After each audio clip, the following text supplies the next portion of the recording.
नमस्कार, मैं हूं AK कश्यप। आज इस वीडियो में बात करने जा रहे हैं सेंट्रल एम्प्लॉय से संबंधित और जो सेंट्रल पेंशनर्स हैं उनसे संबंधित कि केंद्र सरकार क्या जो 18 महीने का 8वां वेतन आयोग का लाभ मिलने में जो समय लगेगा, तो लगभग इसे लागू होने में लगभग 1.5 से 2 साल के बीच, यानी अगर इसे आप देख सकते हैं कि 1 जनवरी 2026 से जो 8वां वेतन आयोग का लाभ मिलने वाला था, वह लाभ अब आपको अनुमान है कि 1 जनवरी 2028 तक जा सकता है, क्योंकि इसमें 1.5 से 2 साल का समय लग सकता है।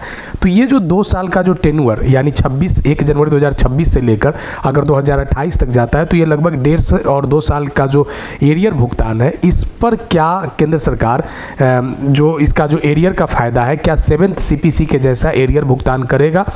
इस पर क्या जो 8वें वेतन आयोग को लागू करने की जो तिथि है उसको लेकर जो JCM स्टाफ साइड के जो सेक्रेटरी हैं मिस्टर शिवगोपाल मिश्रा, उनका क्या बयान आया था, इस संदर्भ में ही इस वीडियो में बात करेंगे।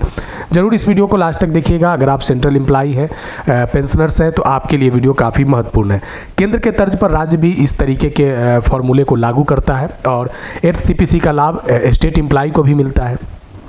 चलिए, यहाँ पे सबसे मुख्य रूप से जो बातों पे हम चर्चा करने जा रहे हैं कि जो 1 जनवरी 2026 से बढ़ेगी सैलरी, 8वें वेतन आयोग के एरियर पर बड़ा संकेत। अब यहाँ पे ये बात इसलिए उठा है कि सबसे मुख्य रूप से जिस चीज़ का उम्मीद केंद्रीय कर्मचारियों को था कि 1 जनवरी 2026 से एक बेहतर फिटमेंट फैक्टर के साथ 8वें वेतन आयोग का लाभ मिलेगा, लेकिन ऐसा हुआ नहीं। केंद्र सरकार ने कमेटी गठित कर दिया है। कमेटी अब आने वाले समय में रिपोर्ट सबमिट करेगा, लेकिन इसके रिपोर्ट सबमिट होने में कमेटी को ही 18 महीने का समय दे दिया गया है। अगर इस तरीके से अगर बात करें कि अगर 18 महीने को अगर आप कैलकुलेट करते हैं, तो ये तो इस आधार पर 2027 का मतलब जो लास्ट जो क्वार्टरली होगा वहाँ तक तो ये 18 महीने कंप्लीट हो जाएंगे। उसके बाद केंद्र सरकार फिर इसे लागू करेगा। तो लागू अगर 2028 में होता है, तो यही विषय सबसे ज़्यादा गंभीर विषय है सेंट्रल एम्प्लॉय के लिए कि इसका जो फ़ायदा होगा क्या 2028 से ही मिलेगा। तो अगर 2028 से इसका फ़ायदा मिलेगा, तो 2 साल का जो ये लाभ है, ये लाभ से केंद्रीय कर्मचारी क्या वंचित रह जाएंगे? जबकि ऐसा अगर 7th CPC को अगर आप देखते हैं, तो 7th CPC लागू हुआ था 1 जुलाई 2016 को। कर्मचारी और पेंशनर्स को जो बेनिफिट मिला था वह 1 जनवरी 2026 से मिलना शुरू हो गया था, 1 जनवरी 2016 से ही मिलना शुरू हो गया था। यानी जो ये लगभग 6-7 महीने का जो टेन्यूअर जो 7th CPC में था, उसका पूर्व में भी यही सरकार था, जो मोदी की सरकार है, नरेंद्र मोदी की सरकार था, NDA का ही सरकार था। तो उस समय 6-7 महीने का एरियर केंद्रीय कर्मचारी और पेंशनर्स को दिया गया था। अब यहाँ पे लोगों का निगाह क्या है कि अगर 1.5 साल 2 साल लगता है 8वां वेतन आयोग को लागू होने में, तो क्या 1.5 साल 2 साल का वो जो एरियर है वह क्या उससे वंचित हो जाएगा?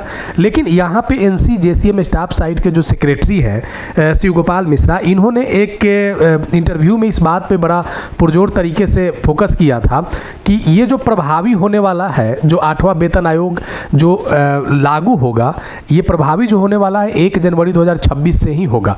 लेकिन अब शीतकालीन सत्र में अगर आप देखें, सरकार का जो ओपिनियन आया था, सरकार का जो आंसर आया था, उसमें ये स्थिति स्पष्ट नहीं था, क्लियर नहीं किया गया था कि 1 जनवरी 2026 से लागू हो ही जाएगा। इसी चीज़ को यहाँ पे NC JCM स्टाफ साइड वाले जो शिवगोपाल मिश्रा हैं, इन्होंने एक TV इंटरव्यू में इस बात को कहा कि जो वेतन वृद्धि की जो प्रभावी तिथि होगी वह 1 जनवरी 2026 ही होनी चाहिए। यानी 1 जनवरी 2026 पे अभी भी संशय है, क्योंकि 2 ही पॉइंट है कि इसे 1 जनवरी 2026 से लागू किया जाएगा या आने वाले समय में जब ये इसको सेंट्रल गवर्नमेंट जब इम्प्लीमेंट कर देता है उस समय से लागू होगा। अब ये जो दोनों जो पेज है, ये दोनों पेज सेंट्रल एम्प्लॉय और पेंशनर्स को जो है वह पुरजोर तरीके से एक बड़ा संशय में रखे हुए हैं कि इस संशय को आने वाले समय में कैसे क्लियरिफिकेशन किया जाता है जिससे केंद्रीय कर्मचारियों को बेनिफिट हो। अगर ये 2028 में ही अगर लागू होता है और अगर 1 जनवरी 2026 से अगर इसे प्रभावी किया जाएगा, तो इसका आने वाले समय में 1 जनवरी 2026 से प्रभावी होने के कारण वेतन वृद्धि में जो फिटमेंट फैक्टर लगेगा, उस फिटमेंट फैक्टर से जो वेतन वृद्धि इंक्रीज करेगा, उसका एरियर जो है वह मिलना तय हो जाएगा। और इस एरियर का इंतज़ार में लगभग 50 लाख सेंट्रल एम्प्लॉई हैं, 69 लाख जो पेंशनर्स हैं, इन लोगों का बड़ा निगाह है सेंट्रल गवर्नमेंट की तरफ से कि आप एक तो आप लेट लागू कर रहे हैं, दूसरे उससे मिलने वाला जो बेनिफिट है वो भी नहीं दिया जा रहा है। अब स्थिति ये हो जाएगा कि जो एक असंतुष्टि है उस असंतुष्टि को कैसे यहाँ पे दूर किया जाए।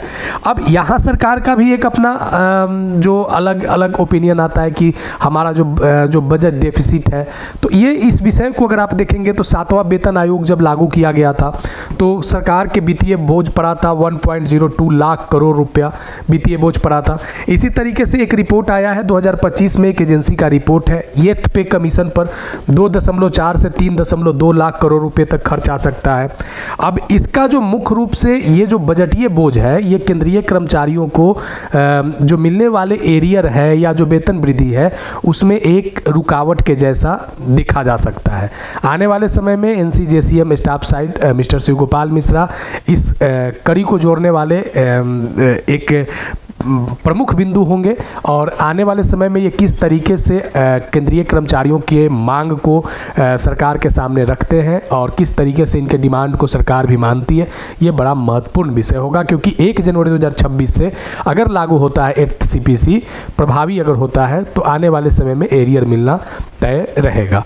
तो एक तो आप देख सकते हैं कि जो 18 महीने का एरियर कोविड के टाइम जो 18 महीने का एरियर रोका गया था, उस दूसरे तरफ उस समय जो DA नहीं मिला था उसका भी एरियर नहीं मिला।